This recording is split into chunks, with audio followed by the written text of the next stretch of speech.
Hi, I'm Carrie Stout, founder and CEO of Vinco Bar Exam Coaching, and I am so excited about today's video. I am interviewing my good friend, Dr. Sara Darian, who is a psychologist and school psychologist, to talk about ways to cope with the anxiety and stress we're all feeling, how to be proactive about your mental health during this time of pandemic and isolation, with some specific tips and tricks for law students and how to manage the stress of your exams and classes alongside this extra added stress. So Dr. Darian gave us some amazing tips and tricks in this video that are great, not just for now, but for dealing with stress and anxiety in all circumstances. So let's just jump right into the interview. Hi, Sara. Thank you so much for joining us today. Hi, Carrie Ann. I'm really happy to be here. So as I told you guys in the intro, I'm joined today by my friend, Dr. Sara Darian, who is not only a psychologist and school psychologist. Yeah, yes, awesome. I've been practicing remembering that, but also she is the wife of former Vinco co-founder Darian, who, if you have seen any of her old YouTube videos, we have done a ton of them. So she is a long time and treasured member of the Vinco community. And while I wish it was not under these circumstances that was bringing us back together, I'm very happy to be reunited with you today. Me too. All right, so as you know, Vinco does law school and bar exam coaching. We work with a really stressed out population on a good day. Mental health and addiction are huge issues in the legal community. I think like the latest stat I saw, it was something like it was twice as likely as the regular population to have a drug or alcohol addiction or mental health issue as a member of the legal community. So I've been sharing a lot with my community over the past 10 days about my experience with stress, anxiety, panic attacks. Maybe you've seen my panic fort on Instagram. But I am not a mental health professional, so I'm just sharing from my personal experience. And I thought maybe it's time to bring in the big guns. So I'm just gonna jump in and ask you some questions about how we can best, take care of our mental health during this trying time. Sound good to you? Sounds good. All right. So I want to talk generally first about the potential consequences that this pandemic and social isolation can have on mental health in general. Like, why might this be a big, scary thing mentally, emotionally for people? Yeah, so basically, this is something that's totally unprecedented that none of us have had to cope with or learn to deal with in the past. So this is just something so new that we haven't experienced it. And usually over time, you learn how to cope with, stressful events as they come. And then the next time it comes about, you've gotten better at it, like taking a test. Like you could have to take a big test. It's stressful. You get through it. The next time isn't as stressful. But this is on such a big scale and something that nobody has had to deal with. So there's not even, professionals in the field. They're not even able to tell us the answers or what is going to happen. So I think part of it is no one's experienced it. So no one can really tell us what it's going to look like. And at the same time, there's this overarching uncertainty, and uncertainty in general just can lead to anxiety. Yeah. Not knowing what's going to happen and not feeling confident that somebody who is, a health professional can give you an answer. You go to your doctor and usually you're going to get an answer on, what type of medication you should take or what are the steps you should take. But we're learning all of that as we go right now. I can speak to that personally. It's like a lot of times I have that level of uncertainty exists in my brain, I think, on a higher level than most people on just a day-to-day basis, right? But a lot of times my coping mechanism with that is to look at people who have done the thing I'm scared to do, or like look at the proof and the evidence that it can be done and that I'll be okay. But like, as you very accurately pointed out, there's a complete lack of that right now. And I think in the legal community in particular, we like black and white. Mhm. We like rules. We like structure. It's this way or it's that way. And so having a giant question mark surrounding, will there be a bar exam? When or if will there be graduations? How will our final exams happen? I think we are in many ways uniquely unqualified to cope with that piece of this. Right, that gray area. It's not black and white. We have to go every day, taking it every day at a time, even every hour at a time at this rate. Um, and also the fact that it's just a change. Everything is going to change in how our society is functioning and how we're functioning on a day-to-day basis. And change in general is also particularly scary for a lot of people. Uh, Yeah. the thing that's helpful to know, though, is that we're actually experiencing change every day. Change is something that is the only constant, really. This is a change that none of us were anticipating. But sometimes I find that it's grounding or helpful to know that your life really is always changing. There Yeah. really are a few things that aren't changing. And yes, this is a massive change at a level that we weren't expecting.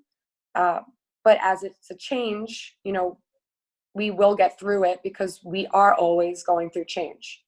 So kind of there's our evidence to look at to help us to deal with it.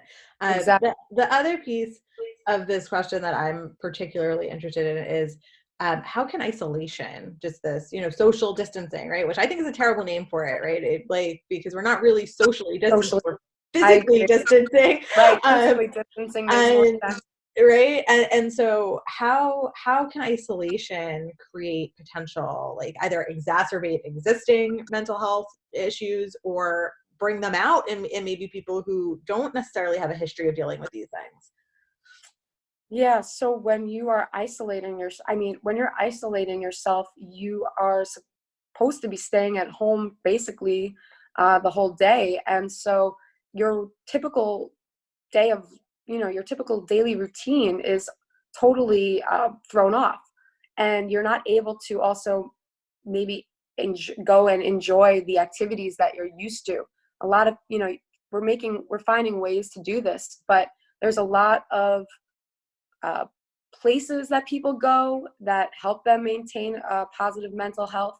Uh, People that you see, yes, we can do a lot of this now virtually, which is great in this day and age, but it's going to be difficult on people who have to stay home all day because we're not used to it. You're going to be, home with family members, possibly people who have kids and their kids aren't going to school, and then figuring out how to maintain healthy boundaries between family members. Mm. There's so many difficulties that it can bring about. You might feel trapped. Some people feel this sense of being trapped, even though yes, you can go outside, you could take walks, and people are still going to the grocery store. They need to, but there's almost like when you're told you can't go outside, it feels worse almost than when you just don't go out because you want to stay home. And So true. and I think the part that is the most anxiety provoking is that you just don't know when it will end. So if we were told, okay, 2 weeks, we're going to do this, and then you'll be back to your normal routine. Okay, I could get through 2 weeks, but it's that not knowing how long it will last that makes it sometimes feel like it will be forever. Or Right. you're thinking this is going to be forever, and that type of thinking is going to manifest Like possibly anxiety. your mind kind of fills in the blank of how long with like indefinitely because we don't have that information. And so sort of shifting gears a little bit, it's like, those are, we've sort of laid the foundation for why it's creating, these issues or exacerbating these issues. But Mm-hmm. what are some like warning signs? Like I've Mm-hmm. recently become aware that I'm hyper aware of like, okay, I'm starting to escalate or elevate. And that's Right, my own years of therapy and learning my cues. right, But right. for like 30 years of my life, I had no idea that I was about to have a panic attack, that I was, at a 10 instead of an 8, or, Yeah, whatever yeah, language you use. So how can people start to raise their awareness that like they may need to pay a little bit more attention to their mental health during this time? yeah. It's a really good question, and I like to look at it in a few ways. One is that you want to look at behaviors that you're engaging in? And are those behaviors getting in the way of your ability to function, whether it be academically, socially, in your occupation? If you're not able to engage in your typical daily functions in the way that would be effective, then you're starting to have an issue there. But things that you can look at specifically in terms of behavior is your sleep pattern changing? Are you not getting as much sleep as you were before? Or are you oversleeping, or you're feeling like you can't get out of bed? Look at your eating habits. I mean, again, these things are bound to be changing a little bit, or, maybe at least a little bit, because our lives are changing so much.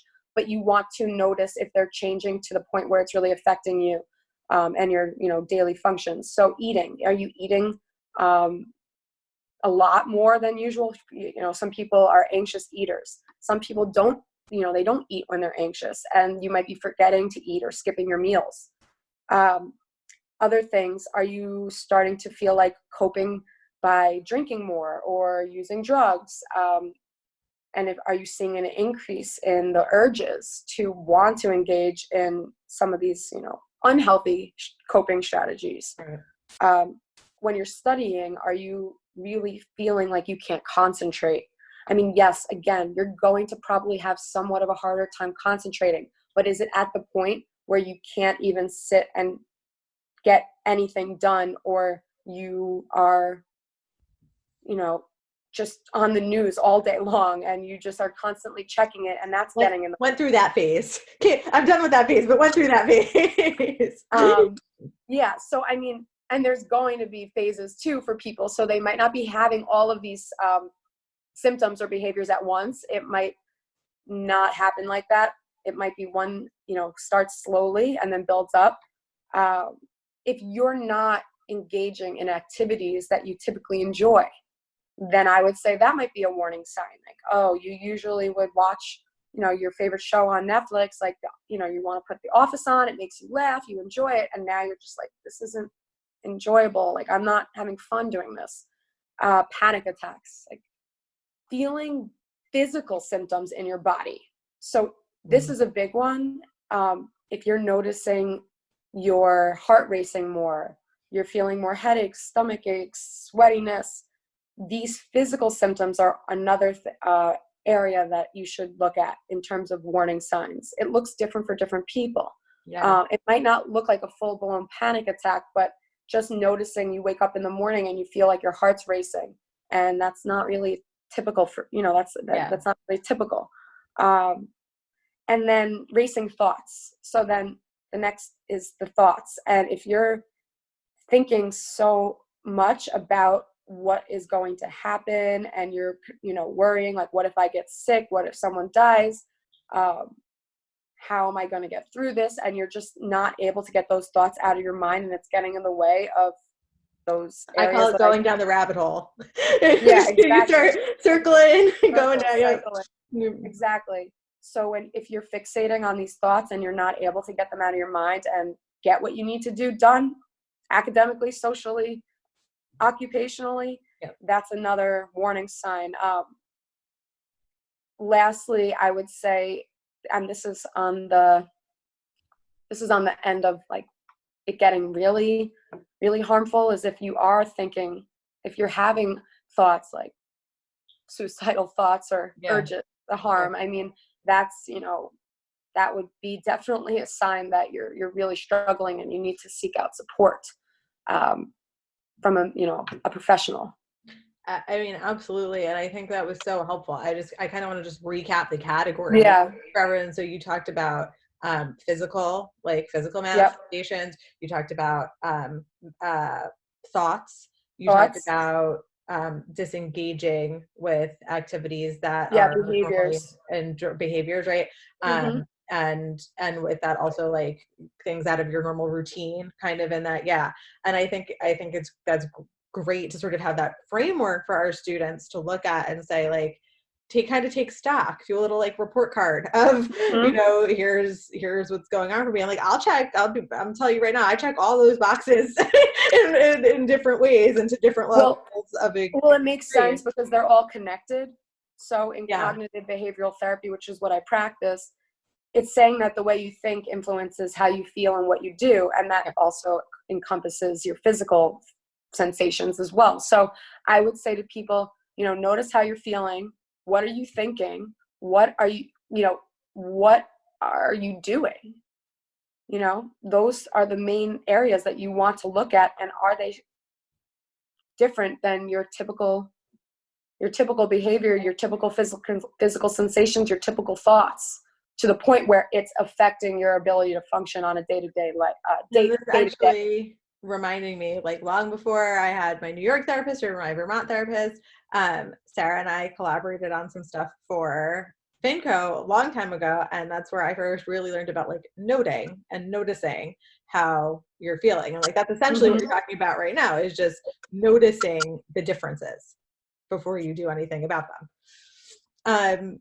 So shifting a little bit again, what are some, like, how can we be proactive about this, right? And I think again, this is something I kind of jumped on immediately because I saw my own indicators and warning signs, and I'm like, I want to get out Mhm. of this before those symptoms Preventative. arise, right? Preventative, proactive steps that people can take to stay mentally healthy during this time. And I'll share with you, these are two things that my Mhm. therapist suggested, is to come up with a pandemic plan and a crisis Mm. plan. And so I got out my pretty markers and a couple of pieces of just plain old computer paper, and I wrote pandemic plan on one and crisis plan on the other. And essentially, pandemic plan is like, what are my day-to-day things? Like, how am I going to just get through for as long as I'm home? I need to like make sure, for me, I need to make sure I'm getting up and taking a shower every day at roughly the same Mhm. time. It helps to do my hair and makeup to feel, like a person. Um, Yep. am I going to contact someone every day? Those kinds of things. And the crisis plan is, because I have panic attacks, is Mhm. A, how do I start noticing better when I'm about to have When a you're panic about to attack? have, Right. And then B, what steps do I take when the panic when attack you're comes? having a panic attack. Yep. So those are the proactive things that I brainstormed, but I know there's tons of other things out there. So I wanted to get your take on that. Yeah, it sounds like you're putting together basically um, a coping tool, Yep. uh, toolbox, which is really great. Um, so what I was thinking about is something that I think would be helpful for people, especially students or people studying for the bar exam, is compartmentalizing. So, Law students are really good at that. So this is excellent. Tell me more. okay, yay. Okay. So I, it's very, I would guess that a lot of students that you work with typically go to certain places to study, or they go to the library, or they have a routine in that. But now you're at home, even if it's at home and they have a place where they study, things just sort of meld together when you're home for so long, and you lose sight of some of these strategies that you were doing. So I would say it's really important to keep your place of relaxation and comfort, like your bedroom, separate from your work or study area. uh, I know for me, I'm working from home now, and at first it was just my normal reaction to say, oh, well, the couch is where I like to be, so I'm going to do sessions on my couch. And then I thought about it a little, I even need to remind myself too, even as someone giving me advice, that's my relaxation place. That's where I, that's where I watch TV, and that's where I, get lay, lay down. And that isn't where I should be doing my work. I need to do my work in another location. It might be a desk if you have that, or an office. For me, I'm doing it at the dining room table right now because I don't have a desk set up at the moment. But just that separation and knowing this is the space for work and study, and this is the space for relaxation, can give you, can be a proactive strategy that you can take. That's one thing. Another thing is self-care. So this is something you should that I would say is very important to continue to do if you're not already. Self-care, taking care of yourself. It would be, physically, socially, emotionally, and spiritually, and figure out for you what your self-care routine would be. Some people, they exercise, for physical self-care, it's going to the gym. We can't go to the gym now. Now it might mean you have to adjust. So you're going to get onto Zoom and maybe take a yoga class, or you're going to do virtual sessions, or you're just going to work out, by yourself, whatever it is, keep with that. Spiritually, you might be someone who likes to meditate, or somebody who is in touch with a higher power. Whatever it is for you spiritually, make time for that. Emotionally, if you need to have somebody to talk to, whether it be a friend or a professional, a friend for someone who can give you support, or a family member, or it might be a professional like a psychologist, or a social worker, therapist, who can give you support, before it gets to a point where it's out of control. So sometimes people wait till they're in crisis to go to see a therapist. I'm suggesting maybe at this point it might be something that you want to put in place before you get to that level of crisis, because it is easier to learn strategies and get more out of it at first when you are not at your worst. I can personally attest to the truth of that, having kind of seen it from both sides, right? I originally sought out therapy when it was a crisis situation, right? And obviously now, I mean, I've been seeing a therapist on and off for years. I can see the difference now that I am not constantly at a 10, what I get out of it and how I'm able to keep from being at a 10 much more easily because of the tools I developed there. And how much easier it would have been if I had started seeing that therapist before I got to that point. So I can definitely agree with that advice for sure. I like to look at it as more, therapy is almost like something that I almost feel like the coping strategies that people learn, they can use no matter what, even if you're not someone who's having significant mental health issues. It's just strategies that would be beneficial and help people in their lives. Yeah. In general. Absolutely. Like, I mean, I tell everyone, I think everyone needs a therapist in my opinion, but often and for the last several years, like panic attacks and severe anxiety have not been a part of my day-to-day life, like at all, based on the, therapy relationship that I built. But I still kept that relationship with my therapist, even though at the best of everything, we were only seeing each other like once a month. It was sort of like an oil change for my car. I considered it like, maintenance. Like, even if everything was great, it was still a good point to check in and make sure that I was taking care of my like mental health, and things like that. So I can appreciate that kind of concept of like, you don't have to be on fire to go, even if you're just like, I think maybe I could just use some help through this time. So I don't know if I cut you off on your on going through your coping techniques. Did we hit all your well, these are the proactive steps, and then I didn't get to coping techniques yet. I jumped the gun. Okay. I was just going to say a few other things, just making sure you're getting outside, making sure you're connecting socially with people.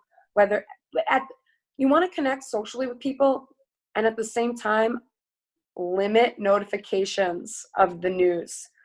I would my suggestion, I mean, think about yourself, but 1 to 2 times a day, even 2 times a day might be too much for some people. And I would even set a timer for 15, let's say 10, 15 minutes. When that timer goes off, I'm putting the phone away and I'm not looking at the news right now anymore, because it's just so much information coming at us and it becomes overwhelming, and it also becomes addicting. So I would really, really suggest putting a timer on your phone, and just, or even if you're on the phone a lot checking, they actually have ways to block, you can block these apps. Keeping the blinds open. This is another one that I suggest to my clients, because you're inside all day and people sometimes, they tend to, keep the blinds closed, or they don't even think about it. And, when you leave your house, you might not open the blinds, and now you have to get used to opening them up when you're going to be home all day, because sunlight coming in will affect your mental health positively, because it's also affecting your circadian rhythms, which basically is your body's like inner clock to tell you that it's time to wake up, it's time to be, alert. And then when it gets dark, it's time to go to sleep. And if you have all your blinds closed, your body, and you're not going outside, your body gets really confused about the time, and it actually affects that inner clock, and it could affect your melatonin productions, which are the neuro, it's, biologically, like, in your brain telling you it's time to go to sleep. Yeah. So I would suggest that, and keeping as best as you can with the routine. Like, it sounds like you have been doing, like, making sure you take your shower, getting dressed, putting your makeup on, sticking with something that you would be doing if you had to leave the house. And it's funny because I work from home a lot, right? Like I teach, and so I'm out. I'm not home every single day, but I have an at-home business. I work from home. And so usually when I'm on my work from home days, I have no structure whatsoever, but instinctually I knew that wasn't going to be good for me on a potentially Right. long-term basis. On long-term So basis. that was where that shift came in. And so, kind of going from proactive, like getting ahead of it, what about, and some of this may overlap, but if there's anything that you can add to that in addition for coping strategies. Yeah. So definitely one thing I would say is that when you start to notice those warning signs that we just talked about, and those physical sensations in your body, for example, or your thoughts are racing, or you're noticing these behaviors of, constant checking of the news or washing your hands, rate how you're feeling from 1 to 10. Start with that. 1 being the most calm, relaxed, and 10 being, the most anxious that you can feel. And give yourself a rating so you at least have a starting point. Okay, I'm at an 8. And then I would suggest taking one of the strategies that either you already know or that you've worked on with a therapist or that I'm going to share, and note where you're at after you do it, because this is going to help you to see that the strategy is working or not working. And then you want to be able to try something else if it hasn't worked. And the other thing to keep in mind with this is that you may not go, all the way down to it, 2, 1, or 0. It's just not necessarily realistic. Anxiety isn't necessarily going to totally go away. It's just about bringing it down so that we can function and, and get through our day. So rating your anxiety. I would do that before and after. Breathing, I know it sounds simple, but honestly, it's one of the best ways to just get in touch with your body and your mind and just take a step back and ground yourself. There's an app that I suggest. It's called Clear Fear. It has a lot of coping strategies on there. It talks about all different types of anxiety, and then it has different coping strategies that you can, use on the app. But what I really like is one of the aspects on there is that they have a circle basically going in and out of. I love me a good breathing bubble. I love that. There you go. That's the name, breathing bubble. A lot, I've worked with clients who say, it's hard for me to do this unless you're telling me, like when I meet with them, like, oh, you're saying breathe in, breathe out. But when I've shown them this, that really helps. Yeah. So I would suggest checking that out. Another activity is a 5 senses grounding activity that I do this with almost pretty much every client of mine. And they've found it really helps. It can help also during panic. So what you're going to do is basically, and this is actually something you can do with your family too. And if you have kids, with your kids, you can make it fun with a scavenger hunt. 5 senses, basically, you're going to notice 5 things you can see in your environment, 4 things you can feel, could even be feeling the clothing on your body or the seat, that you're sitting on. 3 things that you can hear, 2 things that you can smell, and 1 thing that you can taste if you're, maybe you just ate something or you're chewing gum. And just going through that in your mind. And if it takes, if you need more time to bring down the panic, I would even suggest naming things that you can see, until that panic passes, because it will pass. It feels really strong in the moment, but you'll get through it. So this is a really nice grounding and distraction activity. Have you ever tried that one? No, I'm super excited. I'm definitely going to try that though. I think good. I do like this instinctual, I like to sit so the panic fort came from a place of like knowing that I like a small, dark, space, but also I like to feel, I'll be like, okay, you can feel the wall on your back. You can feel, the floor beneath you. So like some like similar, right? Like I haven't tried that exact one, but like kind of noticing like, well, what's around me? Like naming Right. those things and like the wall supporting you, the floor supporting you, like that kind of thing. Yeah, and you think of it as when you're thinking about what you're seeing, all of these things, what you're seeing, what you're feeling, what you're thinking, what you're hearing, you can't really think about, it's hard to think about the other thoughts that are coming into your Because mind. you're being present, right? And Yep, you're in the moment. It's basically a mindfulness yeah. activity. Um, Another coping strategy could be you force yourself to do something that makes you feel the opposite of how you're feeling. So it might mean forcing yourself to watch a funny movie or put on a funny YouTube clip, even if it's just for a few minutes, just to get yourself laughing or doing something that makes you feel different than what you're feeling, even if it's for just a few minutes. A lot of people say music is very grounding for them. So if you have a playlist or some music ready for you that you already know relaxes you, that's very good. I want to share also this app called Relax Melodies. It's really good for I've used sleep. that one. You've Yeah. used it.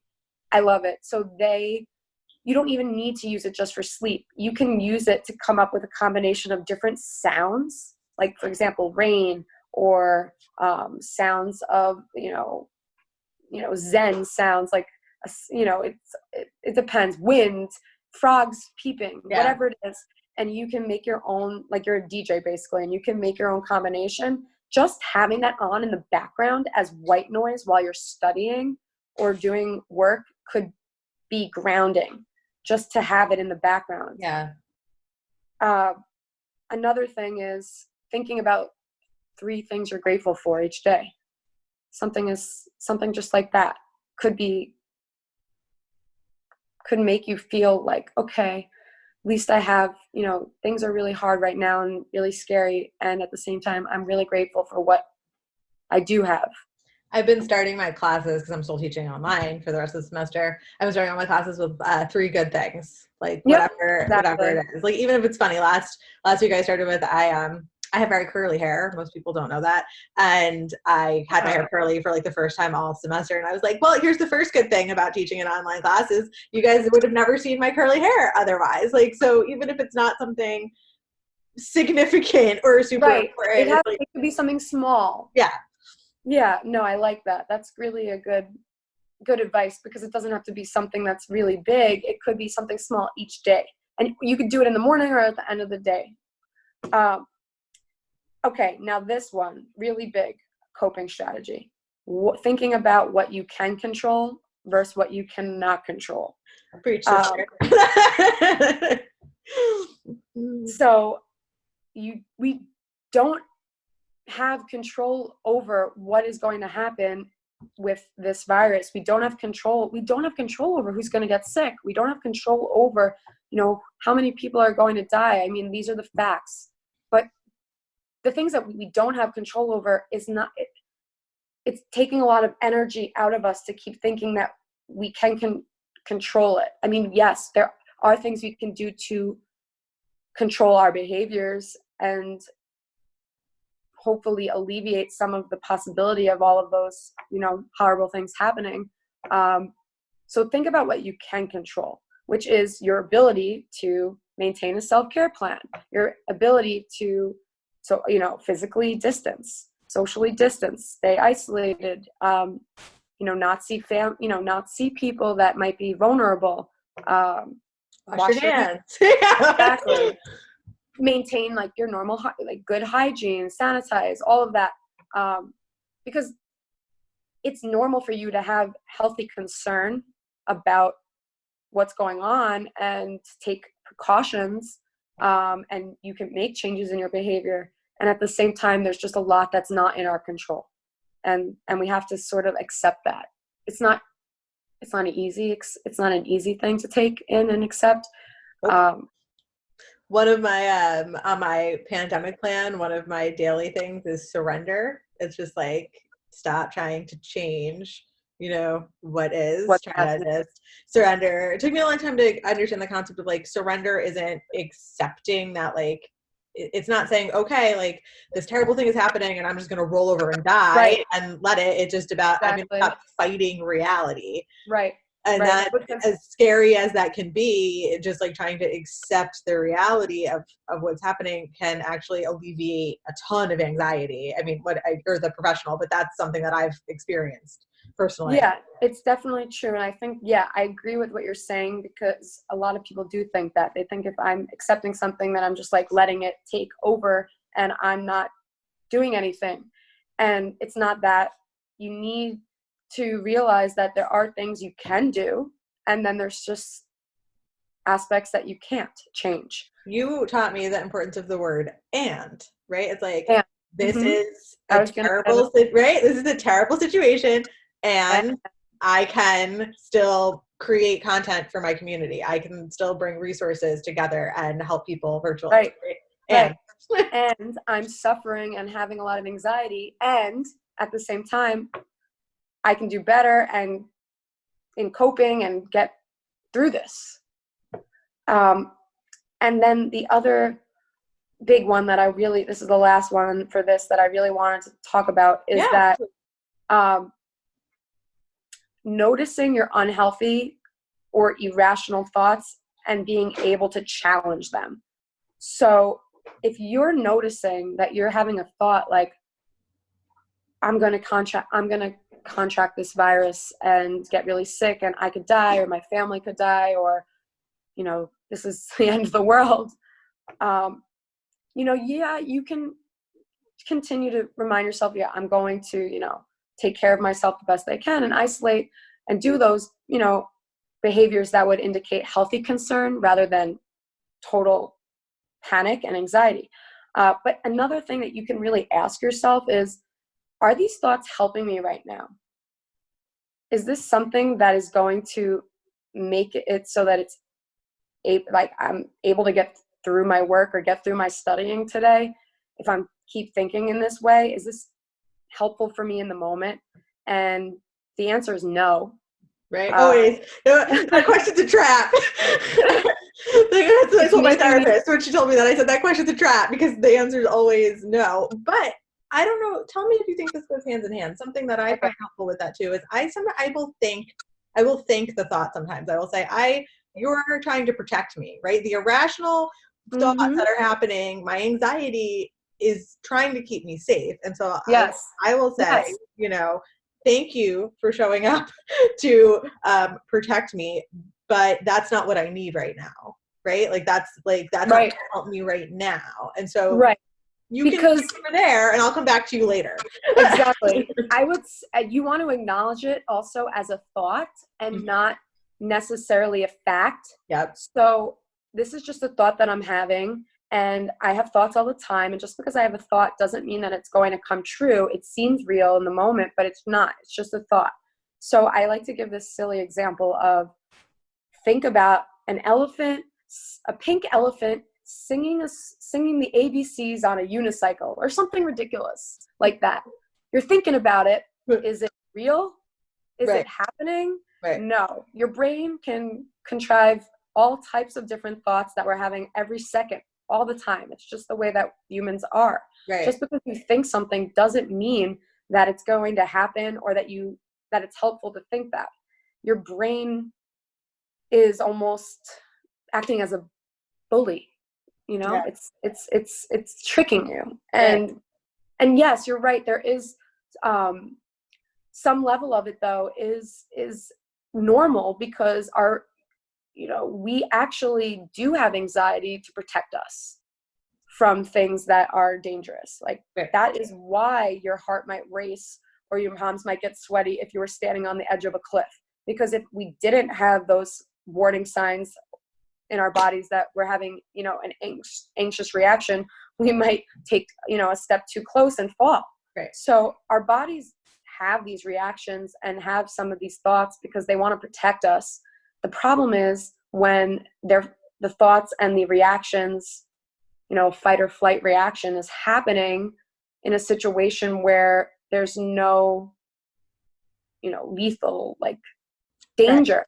Right. And this situation is a little different because there is that danger that something really bad could actually hurt you. But that's why it's helpful to go back to that, is this helpful right now, question, because it, we do have the anxiety for a reason, because we want to protect ourselves, but is it helpful for us to keep thinking like this all day long? No. Our motto, my therapist's motto, is feelings aren't facts. That's one of my favorites. Feelings aren't facts. That's like, that is, I'm pretty sure I have that written on a sticky note on a board somewhere in my house. Yeah, feelings aren't facts. So this is an interesting question, I think. How do you advise people to support their anxious friends? So, for example, I have seen a lot of memes going around Instagram that's like, check on your extrovert friends, like they're not okay, right? Have you seen that? And it's like, listen, I'm an extrovert, like I get that. I derive my energy. Yeah, I derive my energy from being around people, like fine. But like a lot of people who already have mental health stuff going on, whether it's anxiety, panic attacks, depression, or whatever, like this is going to be especially hard for them. And we've talked about all the reasons why, but if you know that one of your friends is struggling more, like how do you show up for them, right? Like I'm not a mental health professional, I'm not a therapist, I'm not a doctor, I don't want to do more harm than good, right? And so how do I show up for somebody like that in a way that's helpful? So I think one of the easiest things that you can do as a friend is, to really validate how they're feeling. I think it's really easy and this is really common, people do this all the time. I think it's really easy for people to say, don't worry, it's going to be okay, or calm down, you're fine. When you say that to someone who has anxiety, that can increase their anxiety and make them feel like they're not being heard, or their feelings aren't real. And their feelings are real. Again, the thoughts that are associated with the feelings might not be helpful, or the behaviors might be getting, to a point where it's not helpful, or they may have symptoms that are affecting, their mental health. But at the end of the day, the feeling to them is what they're feeling. So what I would suggest is, rather than say like, don't worry, you're going to be okay, or, calm down, is tell them like, I hear that you're feeling anxious, or like, I understand that you're feeling really anxious right now, and we can work together, or let me know what we can do to help you get through this so that you can feel better and get through your day. So you're not saying that you're just going to let them sit with it. You're saying like, you feel this way, and and you can feel better too. And then you can work together to, give them support, whether that be just being an ear to listen to, okay, like what's bothering you? Like what's been going through your mind? And supporting them in that way. It might even, it might be telling them that they might need to speak to a professional. I think a lot of people who have friends who are suffering with anxiety may feel this responsibility to take on the role of a therapist. I would say you got to watch out for that, because your own mental health is also, your own mental health is probably being affected right now just because of the situation that we're in. So you might, you can be there for your friend, but you might not have the emotional space to give it all to give all that you have to that person. And you're also, not a professional in the mental health field. And like I tell clients who are the type that give a lot to their friends and support their friends, is like, that's good that you're there for your friend. But I had to go to school for almost 10 years to get this degree to help people. So leave it to the professionals. At some point you have to leave it to the professionals to be able to help someone.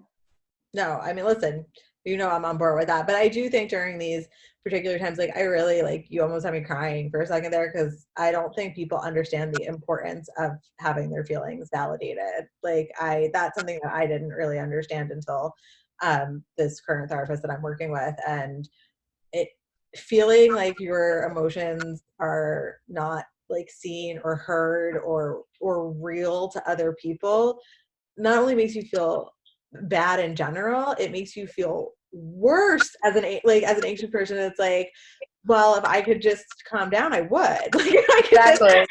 like that. It's like not only am I suffering, but my suffering's not real to anyone Right. but me. And so is it even real to me? Right. And like then that starts a whole other cycle. So Right. I as someone who's experienced this on the flip side, like can't overemphasize how important I think your message of validation. Like the times that I have felt the most comforted from people are just like, you know, I hear and understand that you feel that way. They don't have to agree with me. They don't have to try to Right. fix me. Exactly. You don't They have don't to have agree with to, it. they don't have to become emotionally responsible for me. Just like I hear and see Right. you. And like, that is, I think And that's you great advice.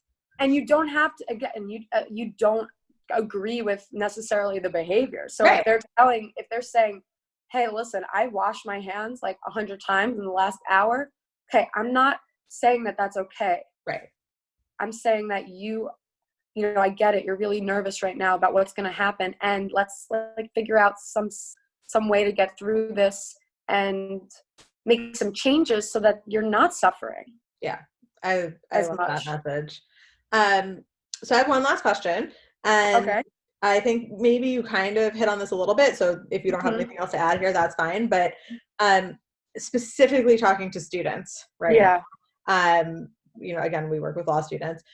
What are some tips you might have for trying to like function and get through really hard exams? I know you talked about keeping like separate, just to go back to a Yep. few minutes ago, talked about keeping separate work and hangout spaces. But do you have anything else to perhaps say to them in that situation? Yeah. So first thing I want to say is be kind to yourself, be gentle with yourself.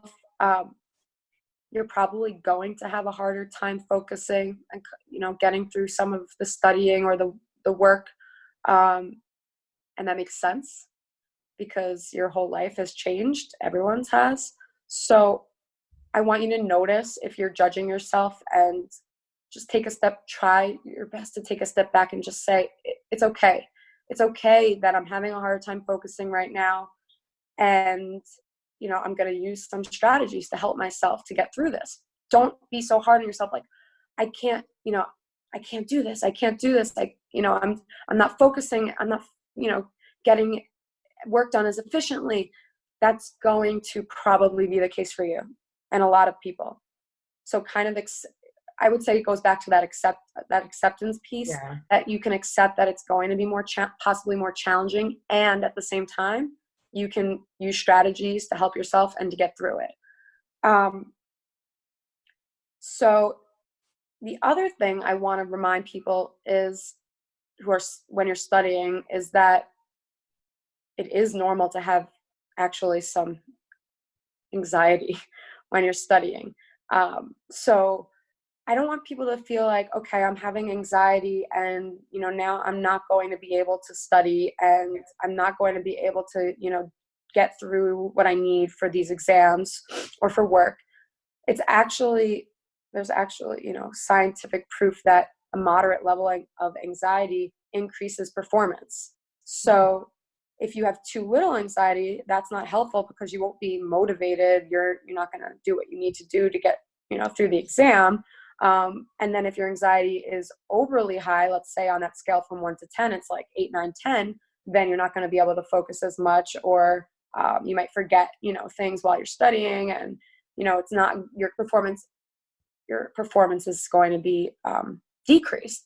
But it is normal to have a moderate level of anxiety when you're, or arousal when you're studying. So just keep that in mind so that you, again, aren't super hard on yourself, like, I have to be totally not anxious to be able to do this, because that's just probably not realistic. And actually, a moderate level is okay. Um, and then this one, I think people probably, I would say probably a lot of your students might do this, but I want people to keep up with it, is find a way to reward yourself for studying and getting your work done. Mm. Whereas in the past, it might have been after a long week of studying or going to class, you went out with friends. Right. you can't do that now. So we're going to have to modify your rewards. Basically, you want to do something that's hard followed by something that's fun. And it doesn't have to be going out with friends. It could be putting on a movie, or it could be Zoom with your friends, or it could be buying something online that you wanted. And you might reward yourself with something like bigger at the end of the week, like, having a movie night. But then I would say during the day, also break up your day, and Build just like in like smaller rewards. put in small little rewards. I Like it might be saw, it might be as simple as, just taking a break and enjoying your, favorite coffee yeah, for, or going like outside. Not here today because it's snowing today, but yeah. we were having nice weather for a little while. Did you see this one going around the internet? The mom who took all the Monopoly money and was like, her kid can earn, Oh, I free didn't time, see. and so it was like, it was a whole system. Like, they're all of like the junk food snacks had dollar amounts. Yep. Time on the I don't even know what the good gaming systems are now, but time on the PlayStation or time on the Xbox, Right. half Exactly. hours worth this amount for their chores. And I was like, I might need to go like break out the Monopoly money and do that for myself. Like, if I grade this many essays, I get this much and I can cash it in for this much free time. Like, Yeah. not a I terrible use that. idea. I use that a lot with families. It's a token economy system, basically. Yeah. So, and it increases people's motivation to do things that they don't want to do. Yeah. And it's, it works for anyone. This is the this is the psychology of learning. So if you reward yourself for behavior, you're going to increase the chances that you engage in that behavior Yeah. again. Yeah. So it's like, and it's kind of like mentally what we do with ourselves every day to get our stuff done. But I'm like, oh, this is like the gamification of it, at a time where we could all use a little more Right. fun. I was like, that's actually a really genius idea. It is. You can do it. You can even do it with marbles or something, like Yeah. something you have and put it in a jar. And like, all right, I have all these marbles. Now I'm going to select. Now I'll take them out and cash them in. So it's kind of fun. And I think that, yeah, like you said, a lot of people do these things, normally or naturally. Yeah. But I think now maybe we need to be a little bit more conscious of Yeah. it, because it's just so easy to lose track of time in the day, and we don't have our natural breaks as we used to. Yeah. Absolutely. Well, Sara, this was amazing. Thank you so much for taking the time to talk with us today. If anyone wants to get in contact with Dr. Darian, we're going to include her contact information wherever we post this video, so you'll be able to reach out to her. And in the meantime, maybe we'll bring her back for more questions at another time, because I Yeah, know for sure that this was so helpful. you can bring me back for questions, or even if you want me to guide people through a strategy that we talked about, or a relaxation Yeah. strategy, something like that. Oh I'd be my God. happy. Absolutely. So, all right. Have a good rest of your day. Wash your Thank you hands. so much. And I'll be back soon to see the rest of you for the next video. All right, bye. Bye.